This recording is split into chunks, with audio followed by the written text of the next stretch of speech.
was very, very apprehensive because all I could remember about my last couple of years of being on stage was equilibrium problems, with my balance, having no breath to sing with, having my hands cramp up, just how difficult and actually terrifying it had been to be on stage in that condition.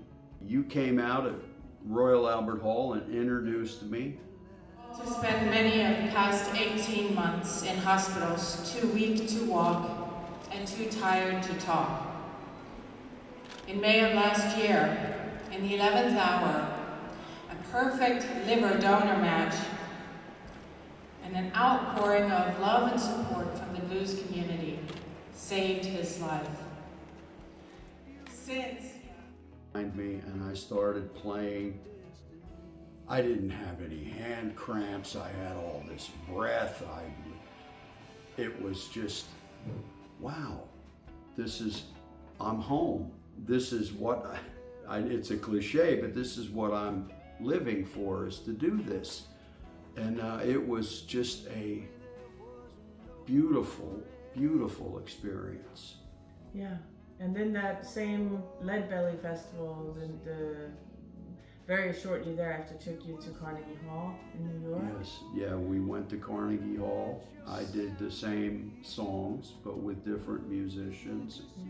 Kenny Wayne Shepherd was there, and Buddy Guy, and Eric Burden, and it was just a great evening at Carnegie Hall.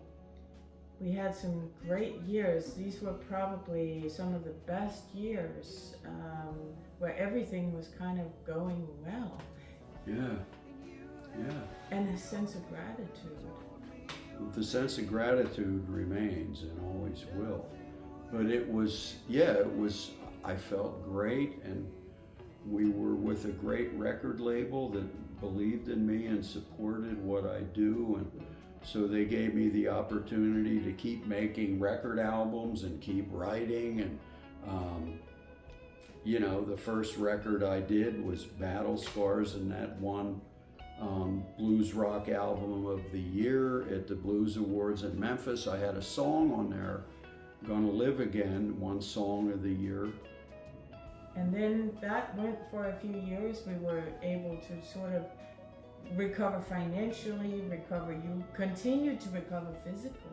Yeah, that took a while. And also the walking and the balance and all of it. And even the playing and the singing, it kept getting more and more easy for me to do. So that went for a number of years, and then all of a sudden, 2020, you're on tour on the East Coast. And what happened? Well, I was in Florida, and along came COVID. And that put a stop to touring for a couple of years. Yeah, so there was another couple of years where we sat on the sidelines. Yeah. We're all in this together. It's so easy to see. Yep, we're all in this together, everybody. This is Walter Trout coming to you, sequestered in my home here. And since we're all kind of stuck at home, I've been thinking about all those healthcare workers out there who have to go in every day and basically put their lives on the line to take care of us and try to keep us safe and healthy. We did. We waited and waited, but I had a beautiful thing happen in the middle of COVID, and that was I had a birthday, and we were in Denmark, and Marie rigged up this Zoom call with my band, with Marie, my manager, with our record company guy, and it was supposed to all be a happy birthday call. And they informed me that my birthday present was I was going to make yet another album. I came back over to LA in the midst of the pandemic, and we did these closed sessions at a studio. Everybody had to be tested. Everybody had to wear masks. We we followed the COVID protocol, but we made an album, and that was that Ordinary Madness, I believe. Yeah, and it was, that album I think came out great. I love that record, and so that was a cool thing to be able to do something in the pandemic.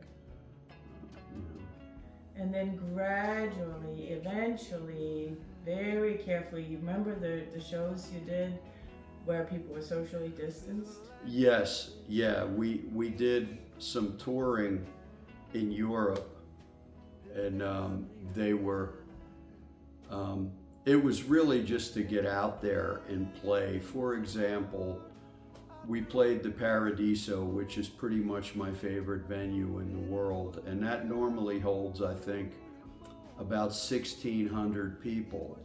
And what they did, they let in, I think, like 150. 250. 250 people, and they had them seated, everybody about 6 feet from each other. And so we came out and did socially distanced touring, and everybody in our touring party was getting tested every day. We were all testing, and we were not going out and signing CDs or anything like that, but we did a couple of little tours of Europe like that, and that was great to do. And it was, all the musicians, we were all very grateful for this chance to just play, you know, not sit at home. Then gradually you were able to go back, but do you want to say a little bit about being immunocompromised and touring the way you do? Well, when you have a organ transplant, a physical organ transplant, be it a liver, a kidney, a heart, whatever it is, your body interprets that organ as an intruder, and the antibodies will attack that organ and try to kill it, which is what their job is to do. So the only way you don't reject it is they give you immunosuppressants, which means they technically sort of turn off your immune system so your body doesn't attack what it thinks is an intruder. Now you are very susceptible to viruses and colds and sickness.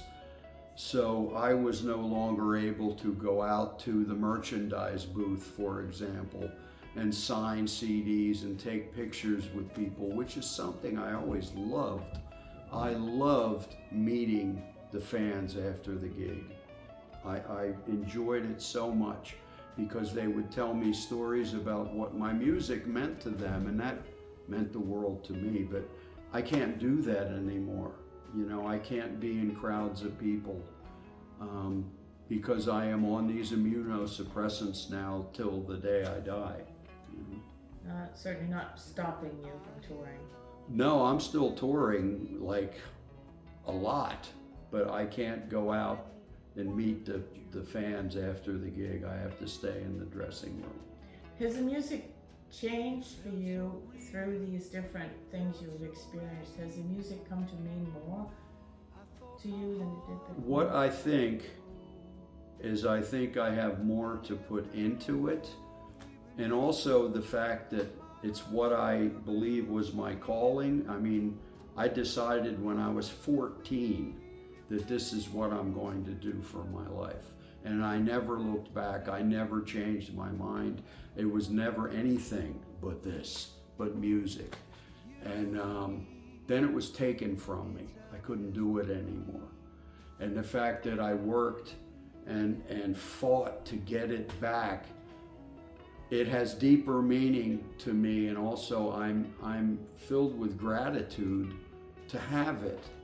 And I had realizations, for example, when it was gone and I couldn't do it, I'd think back and I'd think that gigs, I did so many gigs, you know, like there were times I'd be on stage and I'd be taking it for granted. It's another gig and I'm up there playing, you know, hey, when I get to my room tonight, I wonder what's on HBO, you know, and I'm up there, you know, what.